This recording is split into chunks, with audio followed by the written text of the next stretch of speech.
तो कल हमने केमिस्ट्री की सीरीज स्टार्ट की है जिसमें हमने देखा है कि रोज़ 8 बजे आपकी जो है केमिस्ट्री वीडियो जो है चैनल पर एक अपलोड हो जाएगी।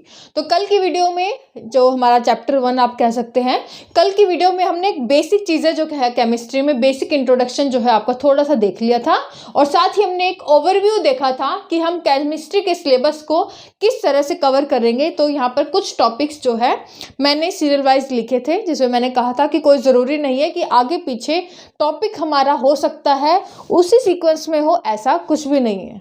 लेकिन फिर भी आप लोगों के काफ़ी मैसेजेस मेरे पास आए इंस्टाग्राम पर कि कोई टॉपिक जो है वो पहले कराया जाए, कौन सा पहले कराया जाए। तो उसके सॉल्यूशन के लिए भी मैंने क्या किया था, मैंने आपको कल ही बोल दिया था कि जैसा आप कहेंगे मैं वैसे ही टॉपिक कराऊंगी, वो टॉपिक पहले वही कराऊंगी जो आप पहले चाहते हैं। तो चैनल पर कम्युनिटी में आप देखेंगे तो मैंने आज वोटिंग भी कराई थी। जो 4 टॉपिक आप लोग कह रहे थे मैक्सिमम स्टूडेंट्स कि वो वाला टॉपिक पहले कराया जाए, तो उन चारों में से कौन सा पहले कराया जाए उसका मैंने डिसीजन लिया है आपकी वोटिंग के अकॉर्डिंग, क्योंकि मैक्सिमम वोट इस टॉपिक को दिए गए हैं। तो इसी टॉपिक से आज हम शुरू कर रहे हैं हमारा नेक्स्ट चैप्टर केमिस्ट्री का एसिड, बेसिस एंड सॉल्ट। तो अम्ल, क्षार एवं लवण जो है आज के टॉपिक हम जो है वो कवर करेंगे। तो एसिड क्या होते हैं, बेस क्या होते हैं, इसमें मेन डिफरेंस क्या है, मेन चीज़ें जो है आपके एग्जाम में पूछी जाती है। एग्जाम में अगर इस टॉपिक से कोई चीज़ें पूछी गई तो आपसे क्वेश्चन पूछा जा सकता है कि एसिड और बेस का हम पता कैसे लगाते हैं, कि ये जो कोई सब्सटेंस आपको दे दिया जाए तो हम कैसे आइडेंटिफाई करेंगे कि वो एसिड है या बेस है। सेकेंड क्वेश्चन इस टॉपिक से पूछा जा सकता है कि इनका पीएच वैल्यू, यानी कि कोई सब्सटेंस की पीएच जो है वो क्या होता है, कितना होता है, कैसे डिसाइड करते हैं, वो पूछा जा सकता है। तीसरा क्वेश्चन इस टॉपिक से आ सकता है कि इनके यूजेस के बारे में, इनके इम्पोर्टेंस के बारे में आपसे पूछा जा सकता है। तो सब चीज़ें एक एक करके हम कवर करेंगे, तो ध्यान से वीडियो को देखिएगा। और वीडियो अगर अच्छी लगे तो प्लीज़ लाइक ज़रूर कर दें। चैनल पर नए हैं तो सब्सक्राइब करने के बाद बेल आइकन को ज़रूर प्रेस करें। उससे क्या होगा, वीडियो जब भी आपके पास आएगी आपको एक नोटिफिकेशन मिल जाती है, तो इसलिए बेल आइकन को ज़रूर प्रेस करें। और अगर आपको डाउट रहता है तो साथ साथ क्लियर कर लें, कमेंट सेक्शन में रिप्लाई कर दूंगी, या फिर आप टेलीग्राम चैनल पर भी हमसे पूछ सकते हैं, उसका लिंक नीचे दिया गया है। तो एसिड, बेसिस एंड सॉल्ट, पहले हम देखेंगे कि एसिड और बेस इनमें मेन डिफरेंस क्या है। यानी कि अगर आपको एक सब्सटेंस दे दिया जाए और आपको बोला जाए कि ये आपका एसिडिक नेचर का है या बेसिक नेचर का, तो आप कैसे पता लगाएंगे। तो उसके लिए 4 से 5 पॉइंट हम देखेंगे कि किसी सॉल्यूशन का पता लगाने के लिए, किसी सब्सटेंस का पता लगाने के लिए कि उसका नेचर कैसा है, तो वो हम कैसे पता करें। तो एसिड्स और बेस, तो सबसे पहले अगर आपको कोई सब्सटेंस दिया गया और अगर आपने उसे टेस्ट किया और उसका टेस्ट अगर खट्टा होता है, सोर होता है, तो उसका नेचर क्या होगा, वो आपके एसिडिक नेचर के होंगे। तो पहला पॉइंट आप लिख ले कि एसिड जो है आपके कैसे होते हैं, सोर इन टेस्ट, ये आपके खट्टे होते हैं। फॉर एग्जाम्पल आप दही का ले लें तो दही आपकी कैसी है, आपकी खट्टी है। और दही में कौन सा एसिड होता है, आपका होता है लैक्टिक एसिड, जिसके कारण जो है ये आपकी खट्टी होती है। इसी तरह अगर आप बेस का देखें तो बेस अगर इन्हें टेस्ट करेंगे, इन्हें चखेंगे तो इनका टेस्ट कैसा मिलेगा आपको, ये आपके बिटर होते हैं। कैसे होते हैं, कड़वे। फॉर एग्जाम्पल आपकी कॉफी, तो कॉफी अगर आप देखें तो कॉफी आपकी कैसी होती है, कड़वी होती है। क्यों, उसमें एक सब्सटेंस होता है जिसके कारण वो आपका कड़वापन उसमें होता है, जिसके कारण वो बेसिक नेचर होते हैं। और उसमें सब्सटेंस क्या होता है, क्विनीन। काफ़ी स्टूडेंट्स बाद में क्वेश्चन कमेंट कर सकते हैं, तो मैं पहले ही बता देती हूँ। काफ़ी स्टूडेंट्स बोल सकते हैं कि कॉफ़ी में तो कैफीन होता है, तो कॉफ़ी में कैफीन एक अलग केमिकल है जिसके बारे में कभी हम बाद में डिस्कस करेंगे। तो कॉफ़ी में क्विनीन पाया जाता है और ये आपका बेसिक नेचर की होती है। इसी तरह जो आपकी चाय है, चाय में क्या होता है, चाय भी क्या है, आपका एसिडिक है, यानी कि उसमें टैनिन एसिड होता है। कौन सा एसिड होता है, टैनिन एसिड। ये जनरल चीज़ें हैं, ज़्यादा कुछ वो नहीं है, तो ये आपको पता होना चाहिए।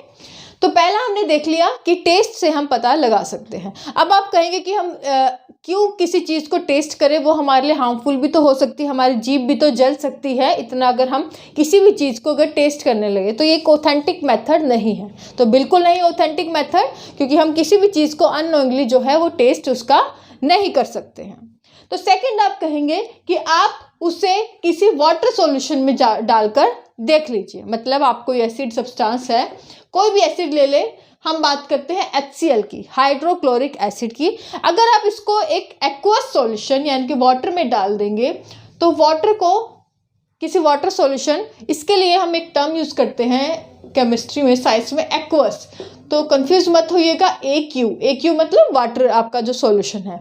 तो किसी वाटर सॉल्यूशन में, एक्वस सॉल्यूशन में अगर किसी आप एसिड को मिला देंगे तो आप उससे जो है ये जो आपको क्या देगा, अगर आपको H पॉजिटिव आयन अगर उस सॉल्यूशन में मिलते हैं, यानी कि वो जो सब्सटेंस है उसका कैसा नेचर है, वो आपका एसिडिक नेचर का सब्सटेंस है।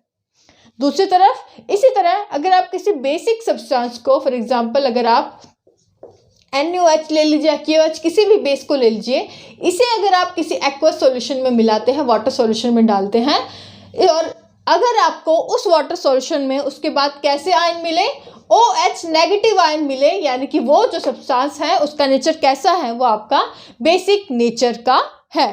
तो एक्वस सॉल्यूशन से हम पता लगा सकते हैं कि वो आपका एसिड है या बेस है। एसिड होगा तो H पॉजिटिव आयन देगा, और बेस होगा तो वो आपका OH नेगेटिव आयन देगा। तो ये थे तो बहुत बेसिक पॉइंट्स जो हम एसिड और बेस का पता लगाते हैं, लेकिन ये सब चीज़ें सबको पता होगी, कोई बड़ी बात नहीं है। जो एग्जामिनेशन में पूछी जाती हैं वो पूछा जाता है आपका मेनली थर्ड पॉइंट से, यानी कि pH स्केल। तो pH स्केल भी हेल्प करता है एसिड या बेस आइडेंटिफाई करने में। और pH स्केल, pH की फुल फॉर्म क्या है, पावर ऑफ हाइड्रोजन या पोटेंशियल ऑफ हाइड्रोजन। और इसे सबसे पहले जो है किसने आइडेंटिफाई किया था, किसने बताया था pH स्केल के बारे में, सोरेनसेन ने। ये क्वेश्चन आ चुका है, सोरेनसेन ने pH स्केल के बारे में बताया। अब pH स्केल जो है हम इसके हेल्प से पता करते हैं कि आपका कोई जो सब्सटेंस है वो एसिडिक है या बेसिक है। तो pH स्केल जिसकी वैल्यू आपकी होती है 0 से लेकर 14 तक, कहाँ से कहाँ तक, 0 से 14 तक, जिसमें आपका सेंटर में होता है 7। अब वो सब्सटेंस जो pH स्केल, जिसका pH जो वैल्यू है वो 0 से 7 के बीच में आए, इस स्केल के अंतर्गत ऐसे सब्सटेंसेस को हम क्या कहते हैं, ऐसे सब्सटेंस का जो नेचर है वो कैसा होता है, एसिडिक। वो आपके एसिड सब्सटेंस जो है आपके होते हैं। दूसरी तरफ ऐसे सब्सटेंस जिसका pH 7 से लेकर 14 के बीच में आए या फिर 14 आए, उसे हम क्या कहते हैं, बेसिक सब्सटेंस, यानी कि उनका जो नेचर है वो कैसा होगा, बेसिक इन नेचर होगा। अब आप कहेंगे कि ऐसे सब्सटेंस जिनका जो pH है ना तो 0 से 7 के बीच में आए या फिर ना ही 7 से 14 के बीच में आए, और उनका जो pH है एग्जैक्ट अगर 7 हो, तो उसे हम क्या कहेंगे, तो उसे हम क्या कहेंगे, alkaline. They are alkaline in nature, या फिर इसे हम न्यूट्रल कहते हैं। कैसे कहते हैं, न्यूट्रल, या हिंदी में इसे कहते हैं उदासीन सब्सटेंस। तो उदासीन, तो न्यूट्रल सब्सटेंस, इसका एग्जांपल आप दे सकते हैं। तो न्यूट्रल कौन है, न्यूट्रल है आपका डिस्टिल्ड वाटर। कौन सा, डिस्टिल्ड वाटर, जिसे हम क्या कहते हैं, उदासीन पानी। एग्जांपल है इसका डिस्टिल्ड वाटर या उदासीन पानी। और डिस्टिल्ड वाटर कहाँ पाया जाता है आपका, कहाँ यूज़ होता है, तो आपके लैबोरेटरीज में तो यूज़ ही होता है। साथ ही अगर डेली टू डेली लाइफ जो हमारी है, कहाँ यूज़ होता है हमारी डेली लाइफ में, तो ये आपका फैक्ट्रीज में होता है, आपका लेड स्टोरेज बैटरीज में जो है इसका यूज़ होता है। तो आपकी लेड स्टोरेज बैटरी जो आपकी, जिसमें आपका अंदर लिक्विड भरा होता है, तो वो दरअसल क्या है, वो आपका डिस्टिल्ड वाटर है। फॉर एग्जांपल जो आपकी कार में जो बैटरी होती है, इसी तरह जो आपके इन्वर्टर है, तो इनमें ये जो है आपका यूज़ होता है। तो ये हाँ, इनका pH क्या है, इसका pH है 7। अब बात करते हैं एसिड और बेसिक सब्सटेंस की, जो इस pH स्केल के अंतर्गत आते हैं। अब एक फैक्ट जो है आपको यहाँ पर याद रखना है कि जिस ऐसे सब्सटेंस, ऐसे एसिड जिनका पीएच जितना कम होगा या फिर जिसका पीएच नियर अबाउट 0 या 0 पीएच होगा, वो उतने ही स्ट्रॉन्ग एसिड जो है वो होंगे। दूसरी तरफ ऐसे सब्सटेंस या ऐसे बेसिक जो सब्सटेंस है जिनका पीएच जितना ज़्यादा होगा, यानी कि जिनका पीएच नियर अबाउट 14 या 14 ही होगा, ऐसे जो सब्सटेंस होंगे वो उतने ज़्यादा स्ट्रॉन्ग बेसिक सब्सटेंस जो है वो होंगे। तो ये चीज़ याद रखना है, जितना कम पीएच या फिर 0 पीएच उतने ज़्यादा स्ट्रॉन्ग एसिड, जितना ज़्यादा पीएच या जिसका पीएच 14 है वो उतने ज़्यादा स्ट्रॉन्ग आपके बेस होंगे। क्लियर? तो ये चीज़ आपको याद रखनी है। एग्जाम्पल के लिए हम देख लेते हैं। तो एसिड में अगर बात करें तो आपका हाइड्रोक्लोरिक एसिड, हाइड्रोक्लोरिक एसिड नहीं, हम बात करते हैं कंसंट्रेटेड हाइड्रोक्लोरिक एसिड। तो याद रखिएगा, बाद में ये मत कहिएगा कि मैंने तो HCl का पीएच कुछ और बताया और आपने तो कहीं नेट पे कुछ और देख लिया है। तो याद रखिएगा, मैं यहाँ बात कर रही हूँ कंसंट्रेटेड HCl, इसका पीएच कितना होता है? तो इसका पीएच होता है 0। तो यानी कि कंसंट्रेटेड जो HCl है वो कैसा है? वो स्ट्रॉन्गेस्ट एसिड है, क्योंकि इसका जो पीएच है वो आपका बहुत कम है, यानी कि 0 ही है। कम तो क्या, 0 ही है। तो ये आपका स्ट्रॉन्गेस्ट एसिड है। इसके बाद हम बात करते हैं सल्फ्यूरिक एसिड, H2SO4। कंफ्यूजन है नाम में, तो साथ साथ लिख लें सल्फ्यूरिक एसिड H2SO4। इसका जो पीएच है वो कितना है? वो आपका है 1। नाइट्रिक एसिड HNO3, इसका पीएच कितना है? इसका पीएच है 1.3 और नियर अबाउट 1 अबव, तो अप्रोक्स 1.3, कहीं 1.2 लिखा होता है। तो इसका पीएच जो है इतना है। तो स्ट्रॉन्ग, सबसे स्ट्रॉन्गेस्ट हो गया कंसंट्रेटेड HCl। तो ये आपके कुछ स्ट्रॉन्ग जो है एसिड हमने बात की। इसी तरह अगर बेसिक सब्सटेंस की बात करें तो ये हमने एसिड देख लिया आपके, अब बेस देख ले। तो जो आपका है NOOH, सोडियम हाइड्रोक्साइड, इसका पीएच कितना है? इसका पीएच है आपका 14। तो आपका ये हो गया स्ट्रॉन्गेस्ट बेस। उसके बाद KOH, पोटेशियम हाइड्रोक्साइड, K आपका सिंबल है पोटेशियम का, और इसका जो पीएच कितना है? इसका है आपका 12.5, नियर अबाउट 12.5, 12.2 लिखा होता है। तो ये चीज़ याद ध्यान देंगे आप। उसके बाद मैग्नीशियम हाइड्रोक्साइड, मैग्नीशियम हाइड्रोक्साइड, उसका दूसरा नाम क्या है? मिल्क ऑफ मैग्नीशिया भी इसे हम कहते हैं। तो इसका नियर अबाउट क्या है? 10.5 और 10.2 जो है अप्रोक्स इनका जो है वो पीएच है। तो ये चीज़ आपको याद रखनी है। तो इस तरह से ये आपके हो गए बेसिक सब्सटेंस, ये हो गए एसिडिक सब्सटेंस जो आपके स्ट्रॉन्गेस्ट एसिड और बेस जो है उनमें गिने जाते हैं। तो ये हमने देखा कि तीसरा पॉइंट, यानी कि पीएच स्केल की हेल्प से भी हम पता लगा सकते हैं। उसके पीएच के आधार पर हम पता लगाएंगे कि कोई सब्सटेंस जो है वो एसिड है या बेसिक नेचर का है। तो ये हमने थर्ड पॉइंट देखा। उसके बाद आगे बढ़ते हैं कि कैसे हम और किस मेथड से हम पता लगा सकते हैं कि आपका कोई सब्सटेंस है वो एसिड है या बेसिक है। तो ये मैं मिटा रही हूँ।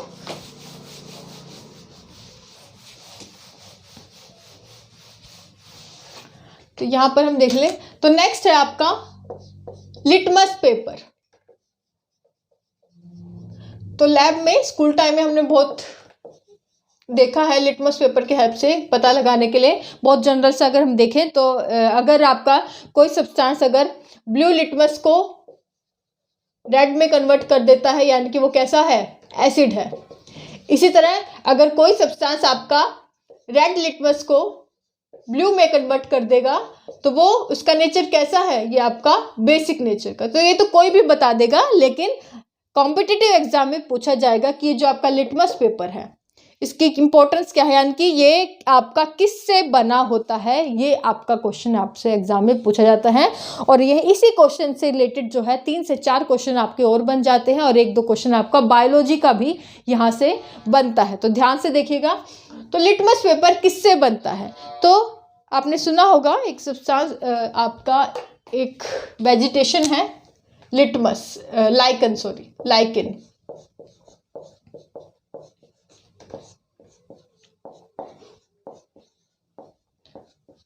तो सूखे पेड़ों पर या फिर जो बड़ी बड़ी चट्टानों पर आपको कई बार लाइकेन देखने को मिलती है। लाइकेन क्या है?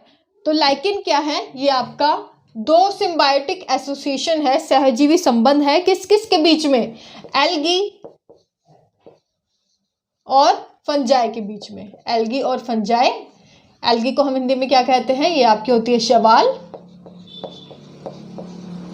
और ये होती है आपकी कवक। तो एल्गी, शैवाल, जो कि आपकी पानी सरफेस पे देखिए कहीं जहाँ पर मॉइस्चर बहुत ज़्यादा होता है, नमी ज़्यादा होती है, तो वहाँ ग्रीन कलर की आपको एल्गी देखने को मिलती है। और फंजाई, कवक, जो वाइट कलर की आपको होती है वो। तो एल्गी क्या करती है, ये आपका एल्गी क्योंकि ग्रीन कलर की होती है, प्लांट्स में हमें पता है कि प्लांट्स में एक पिगमेंट पाया जाता है जिसे हम क्या कहते हैं, उनके पत्तों में क्लोरोफिल पिगमेंट। क्लोरोफिल पिगमेंट की मदद से जो है प्लांट्स क्या करते हैं, सनलाइट की प्रेजेंस में जो है अपना फूड बना लेते हैं। कौन से प्रोसेस से, प्रकाश संश्लेषण या फोटोसिंथेसिस के प्रोसेस के हेल्प से। तो फोटोसिंथेसिस के थ्रू जो है, फोटोसिंथेसिस एक क्रिया है जिसमें जो प्लांट्स हैं वो अपने पिगमेंट, क्लोरोफिल पिगमेंट जो सनलाइट की प्रेजेंस में क्या करते हैं, अपने लिए खाना बना लेते हैं फोटोसिंथेसिस प्रोसेस के द्वारा।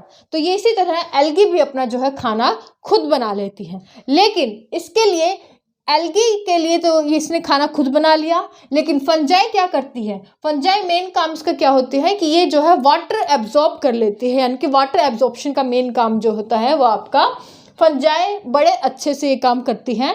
तो फंजाई क्या करेगी, फंजाई जो उसने वाटर एब्जॉर्ब किया है तो उस वाटर को एल्गी को प्रोवाइड करती है, वाटर को, और इसके बदले में एल्गी क्या करेगी, जो उसने फूड बनाया है उस पर जो है आपका ये जो फंजाई को वो फूड जो है वो आपको इसको भी मिल जाएगा। तो एक दूसरे के साथ जो है इन्होंने एक सहजीविता भरा जो संबंध है वो बनाया होता है, सहजीवी संबंध बनाया होता है, और इसे हम क्या कहते हैं साइंस की लैंग्वेज में, सहजीविता या सिम्बायोटिक एसोसिएशन।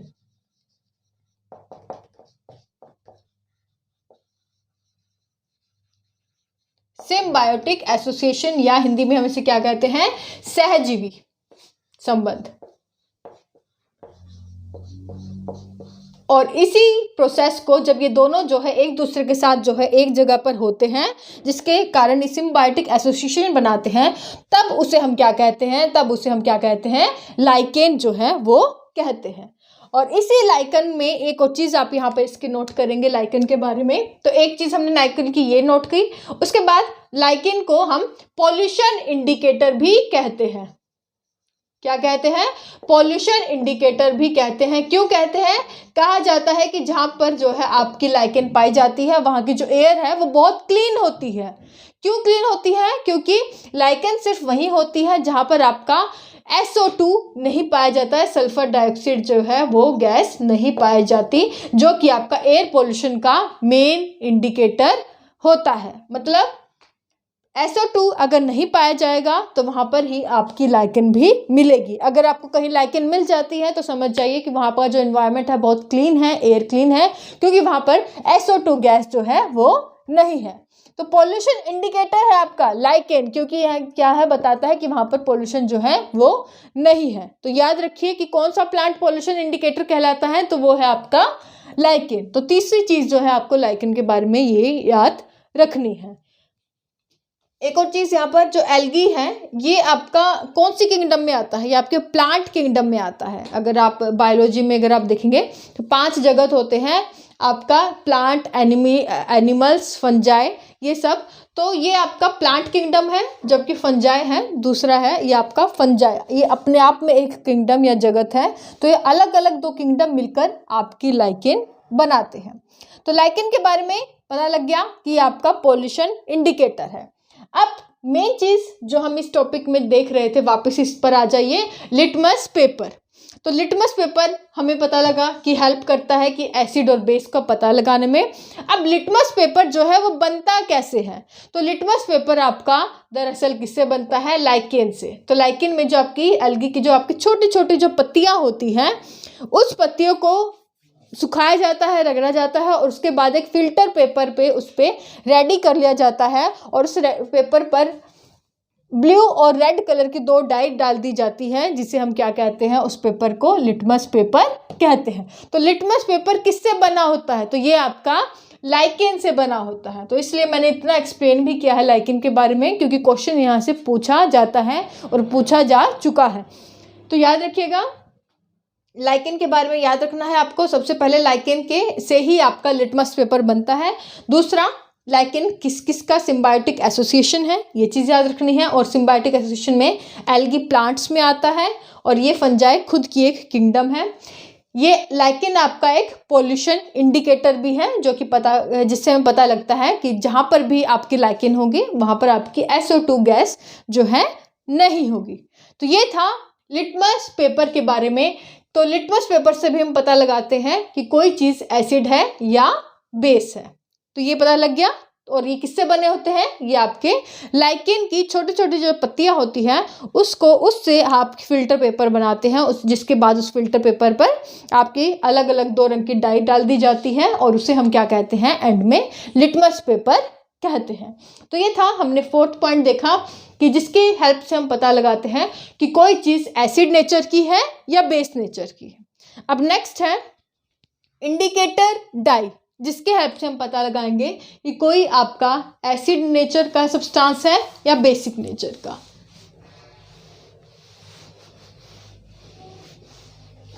Indicator die.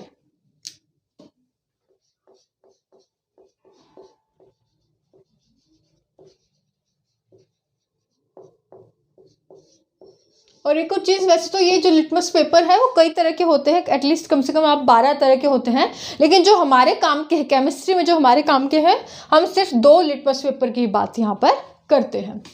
तो इंडिकेटर डाई, जिसके हेल्प से हम पता लगाएंगे कोई एसिड है या बेस है। तो ये 3 तरह के हैं आपके, मिथाइल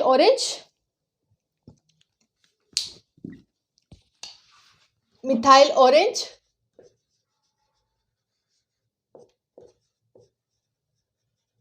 जिसका कलर भी कैसा होता है? ये आपका ऑरेंज कलर के होते हैं। सेकंड है फिनोल्फ्थलीन,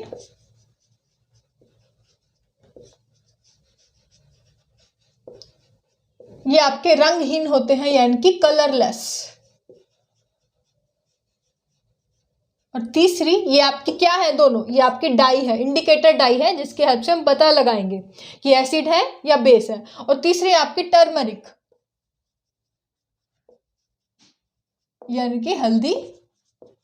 तो ये तो आपकी बताने की जरूरत नहीं है, हमें पता है टर्मरिक आपके पीले रंग की होती है, येलो कलर की होती है। तो टर्मरिक भी आपकी केमिस्ट्री में क्या है? ये आपकी एक डाई ही है। तो यहाँ पर आप लिख ले एसिड और यहाँ लिख ले बेस। तो अगर किसी एसिड को आप मिथाइल ऑरेंज इंडिकेटर डाई के साथ मिलाएंगे, तो अगर उसका जो एसिड के साथ ये जो इंडिकेटर डाई है, मिथाइल ऑरेंज जो डाई है, वो किस कलर में चेंज हो जाती है? ये आपके रेड कलर में चेंज हो जाएगी। तो वो सब्सटेंस क्या होगा? वो आपका एसिड होगा। अगर कोई सब्सटेंस मिथाइल ऑरेंज डाई के साथ रेड कलर में चेंज हो जाए तो वो आपका एसिड है। और अगर वो सब्सटेंस मिथाइल ऑरेंज डाई के साथ अगर किस कलर में चेंज हो जाए? येलो कलर में चेंज हो जाए, यानी कि वो आपका किस तरह का सब्सटेंस है? वो आपका बेसिक नेचर है उस सब्सटेंस का। उसके बाद फिनोल्फ्थलीन, जो कि पहले ही कलरलेस है। और अगर कोई सब्सटेंस इस डाई के साथ मिलाने पर, फिनोल्फ्थलीन के साथ मिलाने पर, वो आपका कलरलेस ही रहे, यानी कि उसका कोई कलर नहीं आए, यानी कि वो कैसा है? उसका नेचर वो आपका एसिडिक नेचर का है। लेकिन इसके उलट अगर उस सब्सटेंस का अगर कोई और सब्सटेंस है जिसे फिनोल्फ्थलीन के साथ मिलाने पर अगर उसका कलर कैसा आ जाए? पिंक कलर का, तो वो यानी कि सब्सटेंस क्या है? वो आपका बेस है। वो आपका कैसा नेचर है? बेसिक नेचर का है। तीसरा है आपका टर्मरिक या हल्दी। तो हल्दी के साथ अगर हल्दी आपका इंडिकेटर डाई है, इसके साथ अगर किसी एसिड को मिलाया जाए तो अगर उसका जो कलर है वो आपका पीला ही कलर का रहता है, यानी कि येलो कलर का ही आपकी हल्दी है, उसी कलर का रहे, यानी कि इसमें कोई चेंज अगर नहीं आता किसी सब्सटेंस को मिलाने पर, यानी कि उसका जो नेचर है वो कैसा है? वो आपका एसिडिक नेचर का है। इसी तरह अगर किसी सब्सटेंस को हल्दी के साथ मिलाया जाए और वो जो सब्सटेंस है वो किस कलर में चेंज हो जाए? अगर वो रेड कलर में चेंज हो जाए, यानी कि वो कैसा है? वो आपका बेस है, यानी कि वो बेसिक नेचर का है। फॉर एग्जाम्पल, घर पे हम सब्जी खाते हैं, सब्जी आपने मान लीजिए वाइट कलर का कुर्ता पहना हुआ है, कोई भी कपड़ा किसी भी रंग का, तो उस पर अगर सब्जी गिर जाए तो उसमें हल्दी है, तो वो आपका जो है अगर उस कपड़े को बाद में अगर हम जब धोते हैं तो साबुन से धोते हैं, साबुन आपका क्या है, बेसिक नेचर का होता है। तो बेसिक नेचर का है तो फिर वो जो कपड़ा है किस कलर का हो जाता है आपका, वो आपका रेड कलर का हो जाता है। तो यहाँ से भी आप अंदाज़ा लगा सकते हैं। तो ये था आपका कि ये 3 इंडिकेटर डाई जो है आपकी केमिस्ट्री में यूज़ की जाती हैं सब्सटेंस को पता लगाने के लिए कि वो आपका एसिडिक नेचर का है या फिर वो आपका बेसिक नेचर का है। तो ये था हमारा एक छोटा सा टॉपिक कि यहाँ पर अभी हमने देखा कि एसिड और बेसिस को हम कैसे आइडेंटिफाई जो है वो आपके कर सकते हैं। तो स्टार्टिंग के जो 2 पॉइंट थे वो बहुत जनरल थे, वहाँ से मेनली क्वेश्चंस नहीं पूछे जाते हैं। क्वेश्चन पूछे जाते हैं आपके 3rd, 4th और 5th पॉइंट से। 3rd पॉइंट जो हमने देखा पीएच स्केल, उसके एप्लीकेशन से क्वेश्चन आते हैं। 4th हमने देखा लिटमस पेपर, तो लिटमस पेपर किससे बना होता है, लाइकेन से, इसकी क्या एप्लीकेशंस है, यहाँ से क्वेश्चन आते हैं। लास्ट में हमने देखा इंडिकेटर डाई से भी हम पता लगाते हैं कि कोई एसिड है या बेस है। तो क्वेश्चन यहाँ से पूछे जाते हैं और यहाँ से भी क्वेश्चन आ चुका है कि फिनोप्थिलीन जो आपकी डाई है अगर ये किसी एसिड के साथ मिला दिया जाए तो वो कैसा कलर उसका हो जाता है, तो आपका कलरलेस ही वो जो है वो रहता है। ये क्वेश्चन आरआरबी में पूछा जा चुका है। तो क्वेश्चन मेनली आपके यहीं से जो है आएंगे अगर इस टॉपिक से क्वेश्चन आए। तो आई होप आपको पूरा टॉपिक समझ आ गया हो। अगर कोई डाउट रह गया हो तो आप नीचे कमेंट सेक्शन में मुझसे पूछ सकते हैं या फिर टेलीग्राम पर भी कमेंट करके पूछ सकते हैं, वहाँ भी मैं रिप्लाई कर दूँगी, या फिर आप इंस्टाग्राम पर भी मुझे डीएम जो है वो कर सकते हैं, मैसेज कर सकते हैं। लिंक नीचे दे दिया गया है, वहाँ पर जाकर आप फॉलो कर सकते हैं। आज के लिए बस इतना ही। नेक्स्ट जो इसका पार्ट है वो इसे हम कंटिन्यू करेंगे नेक्स्ट वीडियो में, कल की वीडियो में हम उससे कंटिन्यू करेंगे। वीडियो अगर अच्छी लगे तो प्लीज़ लाइक करें और अपने फ्रेंड्स के साथ शेयर ज़रूर कर लें। Thank you so much.